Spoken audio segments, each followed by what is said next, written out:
they might feel really comfortable in this panic mode that they're experiencing most of the day. It's scary to feel safe. It's scary to take the time to actually relax because that feeling is so uncomfortable at times.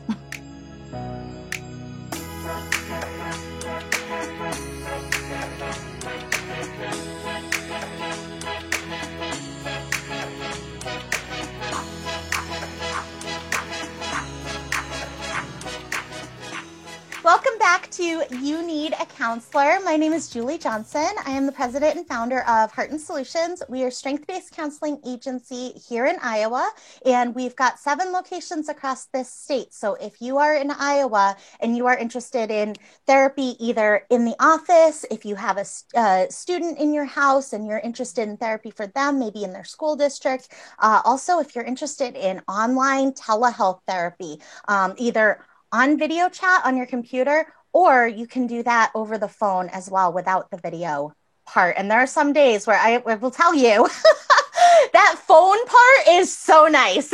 Like there's a reason they call it phone it in. Okay. So if you're having one of those days where you're like, I don't really want to be on video, that's totally fine. You can do those sessions on the phone with your counselor too. I'm Carissa Brown. I am the Vice President at Heart & Solutions in charge of the BHIS department, which is Behavioral Health Intervention Services. And we go in home or in school or in the office and work, or telehealth right now, and work with kids ages 4 to 18 on different behavioral skills. So different goals that they set with the family on different behaviors that they're showing at home or school. And this is our podcast, You Need a Counselor. So we are designed for people curious about counseling, but who have barriers keeping them from experiencing the benefits of counseling. Our mission is to share stories about counseling, good, bad, and indifferent, and spread the message that everyone can benefit from mental health and behavioral health counseling services. Yeah. So we post on Sunday nights at 5 p.m. Central Time. So if you are alone on a Sunday night and you've got your laundry batched up to put away that clean laundry with us. Carissa and I will be putting away our clean laundry, listening to that published podcast on that Sunday night with you. That gives you the entire week to get on the phone, call a counselor, get scheduled with a counselor, or get scheduled with your own counselor if you haven't seen them in a while. This is your Sunday night reminder to get in with your counselor for this week or next week. Batch up your laundry throughout the week. Do not do that. Don't put it away during the week. Put it away on Sunday night. That way you've got clean underwear and socks for the rest of the week. We've got you covered. Okay.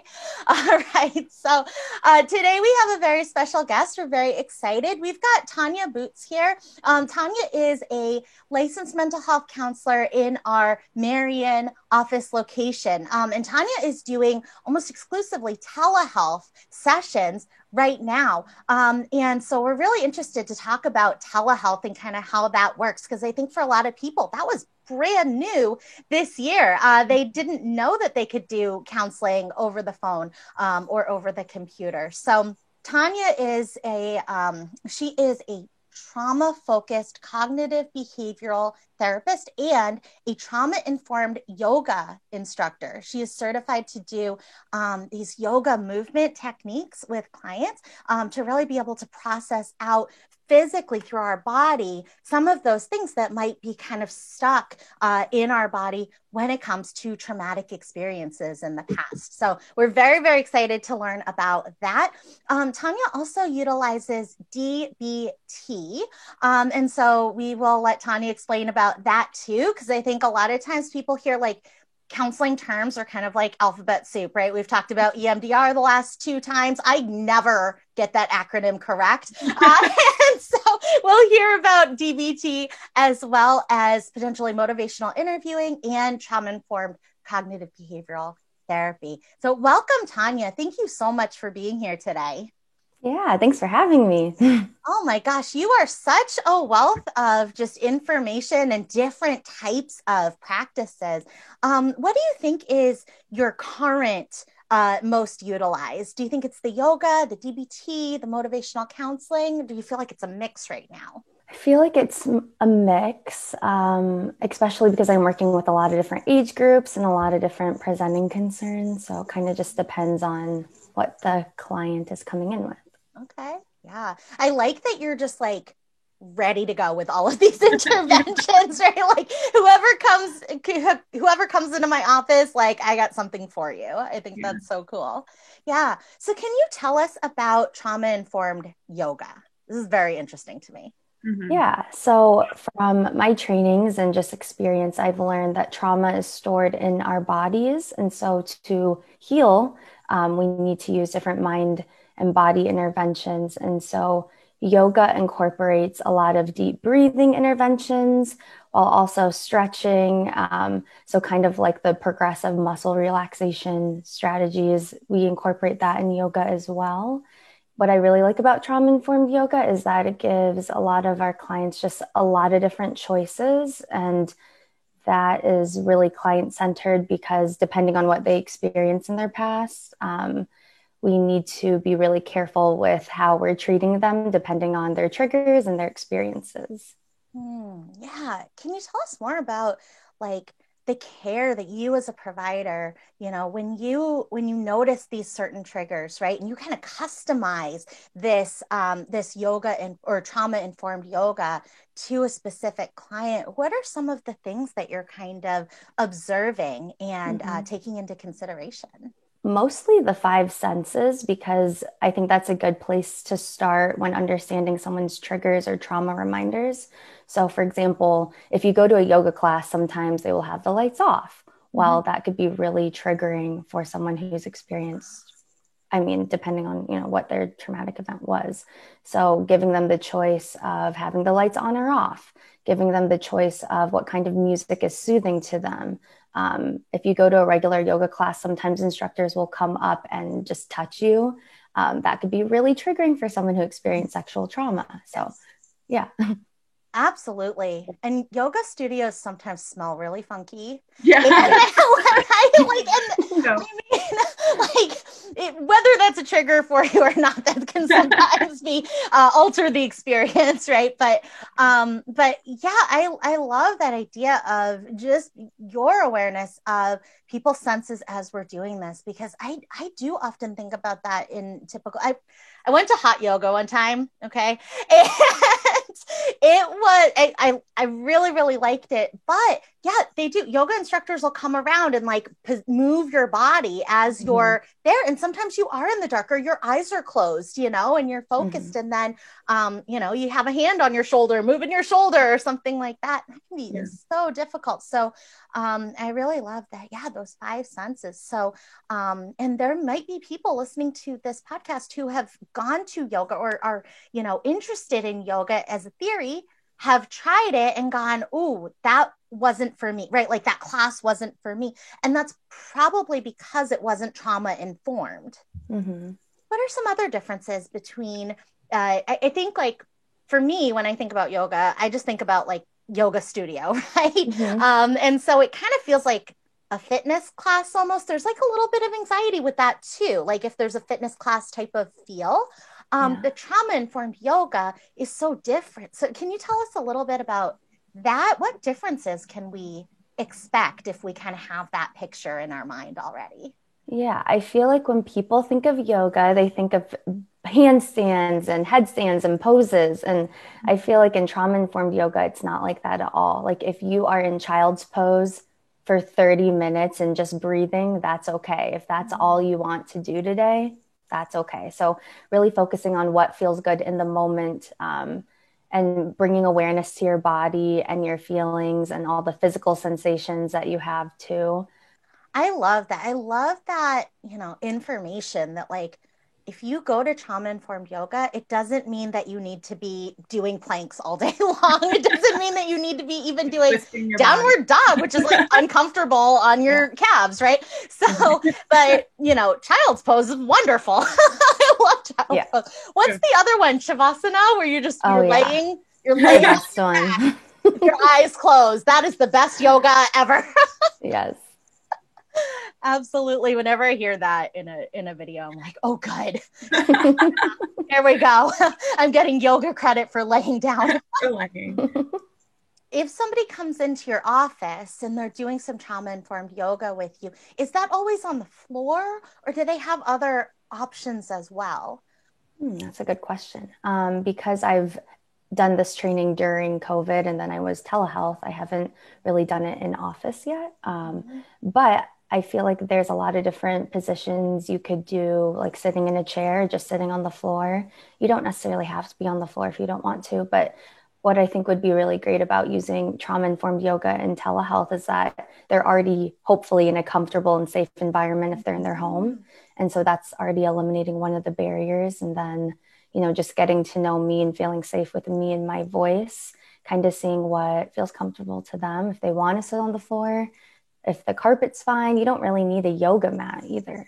I mean, really, you can do these things with whatever you have around you, these techniques. So I think that sometimes there is this idea of like, well, if I'm going to do yoga, I need to have a yoga mat and I need to have yoga blocks and I need to have special water bottle and, the resistance bands and stuff like that. And I love what you're saying about like, you can do this in your house and you can do it in a chair. If you don't want to be on the floor, you can be on the floor and not needing a yoga mat. There's a video that I watch in the morning sometimes, like when I do stretching, and she uses a towel for every single one of her videos. And I love that because a lot of times, instructors will say, yeah, you can use a towel if you want. But they're using like a pretty specialized mat, So I love that inclusion of just like, you don't need to have a yoga mat. That's awesome. Yeah. So, and you do this trauma-informed yoga with all ages. Yes. How does that differ? So I have a 4-year-old. So if I'm a mom listening and I go, oh, trauma-informed yoga, like that sounds really interesting for my child. What can I kind of expect when I sign up for counseling to do trauma-informed yoga for my child? Like, is my child going to have to, my child does not sit still well. I will say like the idea. Now she does yoga with me, like in the mornings, she'll do stretching with me, and she enjoys that, but it'll be like, Mom, look how fast I can do it. I'm like, good. So what can, if somebody's concerned about like, oh, my child I don't know that my child can like sit still that long, something like that. What can they expect and how can they kind of prepare their child to be able to benefit from this trauma-informed yoga?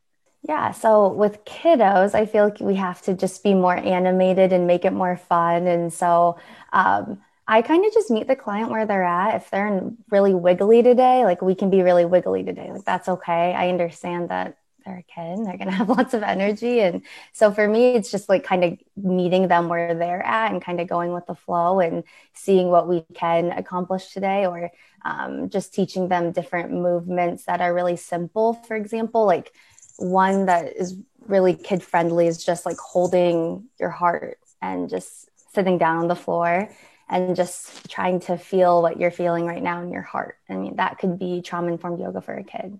Can be really anything. I feel like people really think it's this, exercise, and it can be, but trauma-informed yoga, I feel like really isn't a lot of physical activity if the client doesn't want it to be like that. Yeah. And it sounds like, yoga is such a mix of my untrained understanding of yoga, right? Is that it is such a mix of the physical body, releasing things from the physical body, but also just the mindfulness of the physical body. So we keep our physical body has memories and experiences and remembers things like physically, and then our brain remembers things and processes things, and they don't always talk to each other. And so they'll be, our brain can cognitively go, yeah, that thing happened and I feel this way about it, or I think this way about it, right? Or like I have this experience and I can cognitively go, hey, that was not my fault, right? I can cognitively go, hey, that was a different situation. I am safe now. But my body might not know that. My body doesn't speak English. Like my brain talks to me in English. My body doesn't speak English. It doesn't know. And so this, my untrained understanding is that that yoga can just really help the brain and the body to communicate with each other. Is that, correct me if I'm wrong, please, because you're you're trained. No, I feel like you're spot on. But when you were saying that, it just reminded me of how when we experience trauma and we're experiencing more stress, our brain is more heightened and there's more activity in there. And we're feeling more anxiety throughout the day. And so by taking 30 minutes or 5 minutes just to deep breathe when you've experienced trauma, that can do so much. I feel like a lot of people get scared of deep breathing, or they're like, I don't want to do these deep breathing techniques. But just by doing that for a few minutes every single day, if you've experienced trauma, can help you so much because you are on guard. Well, some people are on guard a lot of the time throughout the day. So just taking the time to breathe and connect to our body, that can really, really help us heal. I love that. Mhm. I mean, so many times our body gets so used to being on guard that it feels on guard, and then that sends a message to our brain that we're in trouble.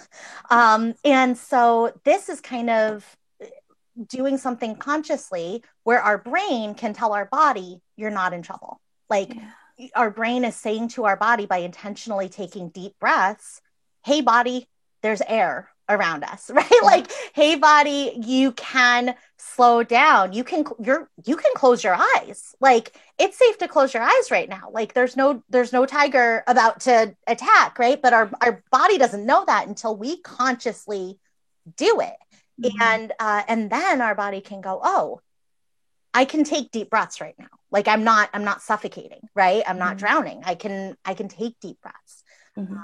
So can you tell us more about, you had mentioned the fears that sometimes come up for people when they think about taking those intentional deep breaths or doing deep breathing. Can you tell us more about those fears? Because that does sound like a potential common barrier to people being able to experience or benefit from trauma-informed yoga practice. Yeah. So I feel like depending on their experience and the severity of their symptoms, they might feel really comfortable in this panic mode that they're experiencing most of the day. So it's scary to feel safe. It's scary to take the time to actually relax because that feeling is so uncomfortable at times. Yeah. Oh my God. Okay. Yes. Tanya, I'm so relating with what you're saying because I got to say this. So yesterday, I think like in my life, I can kind of personally relate with this because in my life, I have a tendency to like I don't overbook myself because I don't schedule things on top of each other, but I do book myself very tightly, right? And so, and yesterday I had a series of cancellations. Like yesterday, just stuff that I had scheduled just didn't happen for a number of reasons, random reasons. But I felt I had this in the afternoon, I had this like 4 hour block where I was like, what am I doing right now? Right? Like, what is my life right now? Oh my gosh. And it was a very like jarring experience. This sounds so weird. But it felt jarring to have this like free floating time where nothing was expected of me and nothing needed to be done. And I can I don't know, just this is kind of what I'm relating to what you're saying about it can be uncomfortable to take those deep breaths and to feel relaxed because we are so used to being on guard, being like on cue, right? Like all the time, or like feeling like we need to protect ourselves all the time. And then doing those activities, its purpose is to let us take down some of those barriers, right? Let our body relax a little bit. And that can be scary. I can so relate to that. Absolutely. If somebody comes in and they kind of have that experience and like, what a weird thing to verbalize, you know what I mean? Like it feels weird to feel relaxed, right? Like it doesn't feel safe to feel relaxed. It feels like my drawbridge is down and my moat is filled up, right? Like it doesn't feel safe. And so what kinds of techniques do you use with clients who kind of come to that realization, go, ooh, yeah, that's why I don't, I don't want to do it. What does that look like for you? Yeah, so exploring that feeling verbally, but then also I love to practice different relaxation techniques with my clients while they're in session, and hopefully they're feeling safe at home and with me speaking with them to help practice, because I think it's easy to say, hey, like, okay, so next week, between now and next week, try to deep breathe like a few times a day, right? Some people, they're not going to do that, or they're not going to know how to do it. And there's so many different ways. So just practicing that in session with them and finding an intervention that they like that they can utilize at home too in their free time. Gosh, the idea of being able to do it at home, like for some reason to me, that just seems so much more just safer to be able to be in my house and for you to be on the computer. And your voice is very soothing. I have to say, like, extremely soothing. And then I start talking, I'm like, blah, blah. But yeah, I can totally see that. And I think that, you know, the idea that like if people are watching this on YouTube, or if you're watching it on Facebook, like the experience that Krista and I are having right now, seeing Tanya on the screen, the experience that you're having, seeing Tanya on the screen, and then being able to do those activities together, that's what the counseling session is. So, you know, sometimes we get these ideas in our head of like what counseling will look like, and like, who is this scary person that's going to, you know, like judge us, or is going to tell us what to do, you know, and then being able to see you here and hear your voice and go, oh, yeah, that's not so, she doesn't seem so bad. Is kind of a nice thing. So can you tell us a little bit about DBT? We haven't had anybody come on and talk about DBT yet, so I'm excited to hear about that.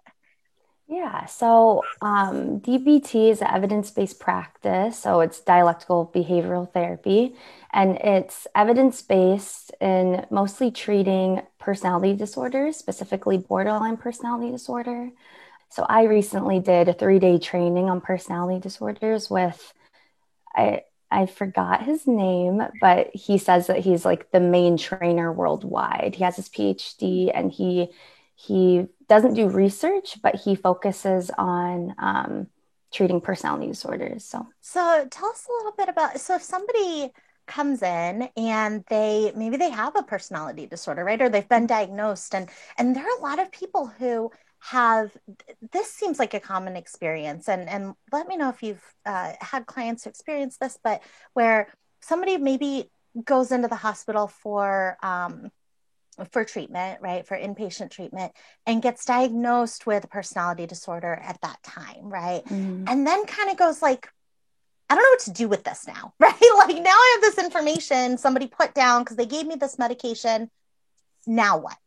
Right. So if somebody's listening and or if like your sister or your cousin has had that, right, where like they've had a mental health crisis, they've gone into treatment, they've maybe gone in the hospital, they've done some medication, and on their exit paperwork it says you've got borderline personality disorder, right?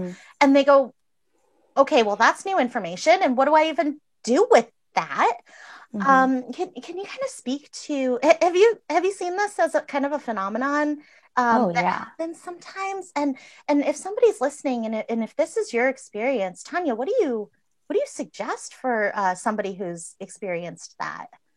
Yeah, so for me, it's providing just a lot of psychoeducation on the diagnosis and just the material I learned in the training. Like, I'll pull up like some of my notes, or you know, the manual I got from the training, and really just go through it with them to help them realize that there is this horrible stigma around personality disorders, specifically borderline, but it is really treatable.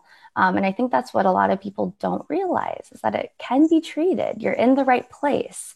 I've had a lot of clients recently who are adults who've been diagnosed with this in the past. They've come to see me. They've done a lot of work on their own. But I would say, like, I wouldn't say they meet criteria for the personality disorder anymore. So it really is treatable. I love that you're bringing this up, because there is such a stigma to it. And there's this idea that like, well, that's my personality and I can't change my personality. And it's, the truth is that these are symptoms. Like, these are ways of coping with things. And these are like health, like in an unhealthy situation, this is a healthy way to cope with it. And so like what I love about your outlook on these personality disorders is that like, no, that's not like the personality you were born with, right? Like there's all these studies about temperament, right? Temperament in kids. And like, I can see that, right? Like as a mom, I can see that like my kid has had the same temperament since she was like 3 days old. Okay. But her personality, her behaviors, the way that she sees things, the way that she reacts to things, those are not things that she was born with. Those are things that she has learned as she grows up and as she grows. And so I love this idea that, yeah, a personality disorder, such as borderline personality disorder, it is a collection of symptoms. And a lot of those symptoms are like coping skills. So if you have learned to cope with an unhealthy situation that was happening around you, and you learned a way to cope that did keep you alive, like a way to cope that did keep you emotionally as safe as you could be, of course you're going to keep doing that. Why wouldn't you keep doing that? And then once we can go through this treatment, understand it, and like you said, just understanding what is this, like what are they talking about, and then being able to say these are symptoms, like we can work on these. If you don't want to have this coping skill anymore, that's easy to say, harder to do. However, it's possible. You can replace that coping skill. You can't say, well, now I'm just not going to use any of my coping skills, right? That would be horrible. But we can say, I'm going to try out a bunch of different ones for when I'm triggered by this thing, and then hopefully find one that doesn't cause me the problems that the other one was causing me. Yeah. And what a natural thing to like, what a natural progression, you know? Yeah. So I love that you help educate people about this diagnosis, because I think so many times people get this diagnosis and then they see people with borderline personality disorder portrayed in movies and on TV, and they're like, oh no, that's my life. Like that's my future. And it's like, that's not. That is a portrayal by people who, and writers and directors who did not understand what this diagnosis is. So yeah, I love that. So so can somebody request to get treatment through DBT? Like, can they, if they were to call and get scheduled with you, can they say, hey, I want to try DBT, I've been reading about it? Is that something they can request?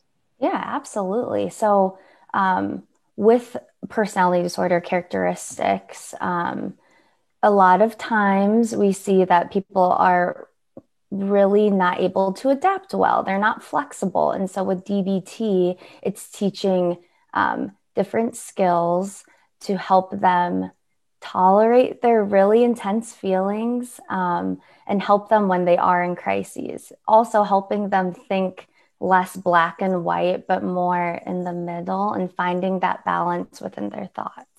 But they can absolutely request that. And another thing I also use with DBT when treating personality disorders is schema therapy. I don't know if you've heard of that. Okay. Tell us about that. Yeah. So it really starts with an assessment. It's like I think it's like 250 questions, but they use a Likert scale. And so they'll give like a statement, and then you would rate on a scale of 1 to 5, like how much you agree with that statement.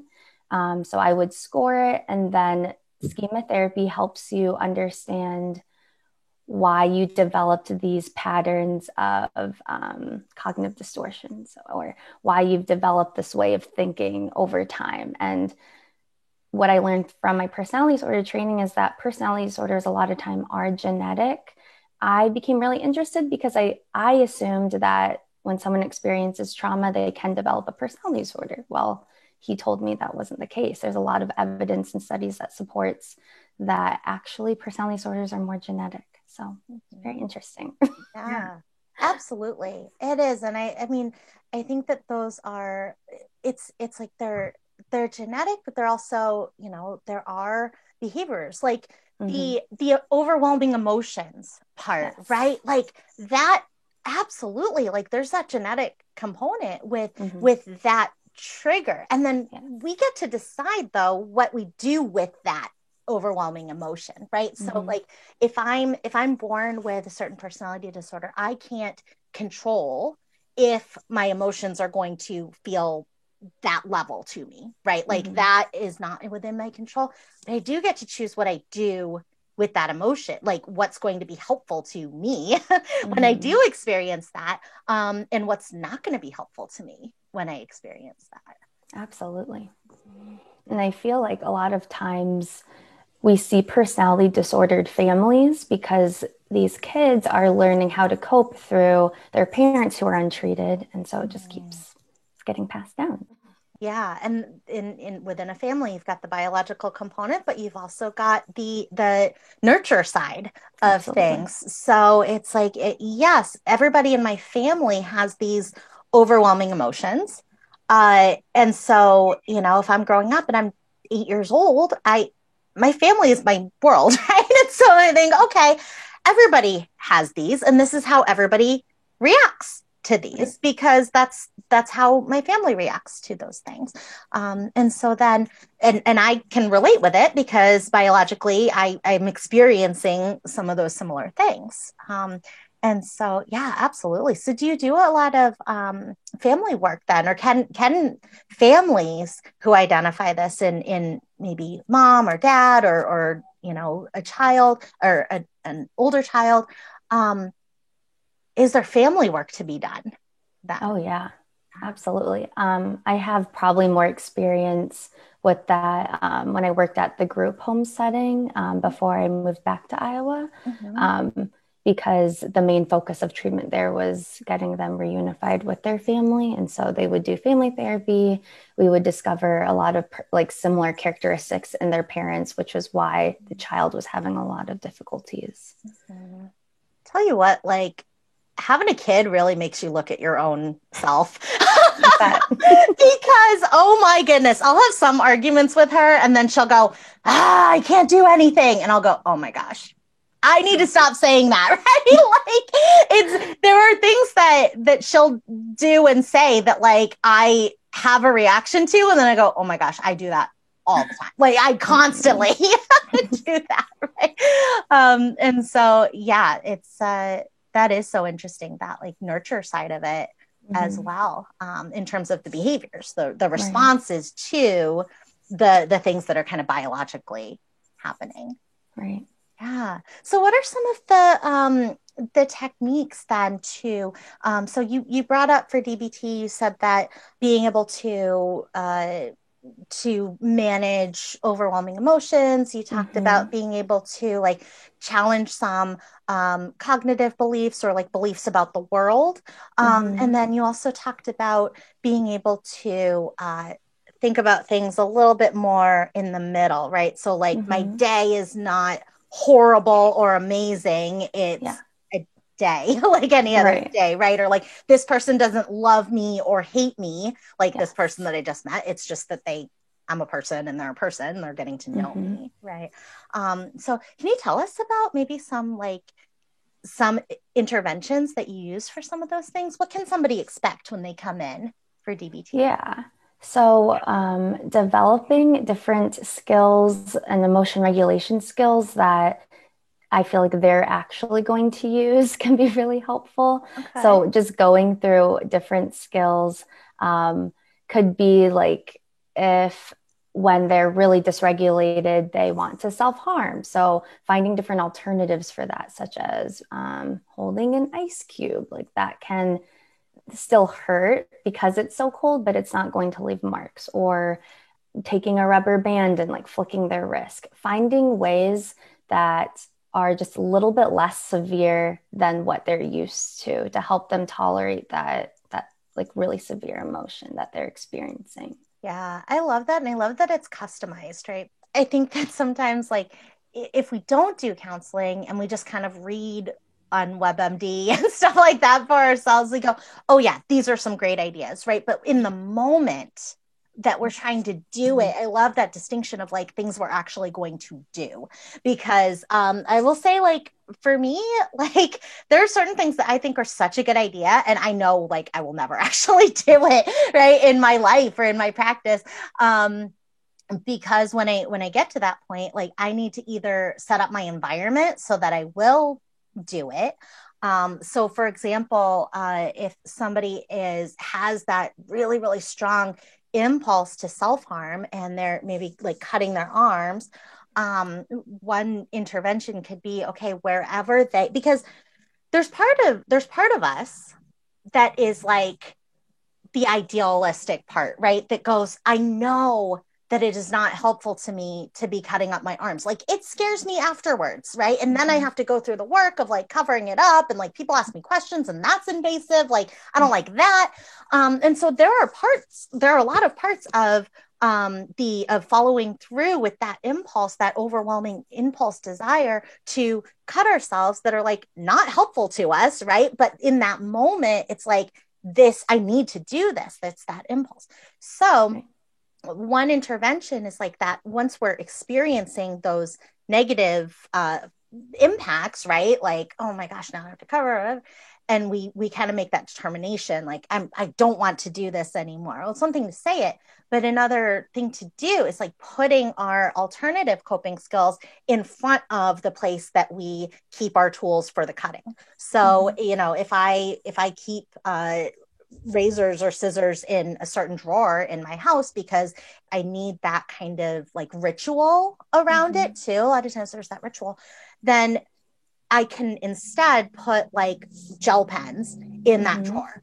Or I can put like pieces of paper and kid scissors in that drawer that I can cut up or tear up, or, things that I can like Elmer's glue that I can like put on my skin and then pick off, stuff like that, or my rubber bands, right, to put on my arm, in that same drawer, because part of what alleviates that impulse is the ritual of it. And so if I can still go to that same drawer and I can still pull out something to do, then we can integrate that into like what I'm already doing.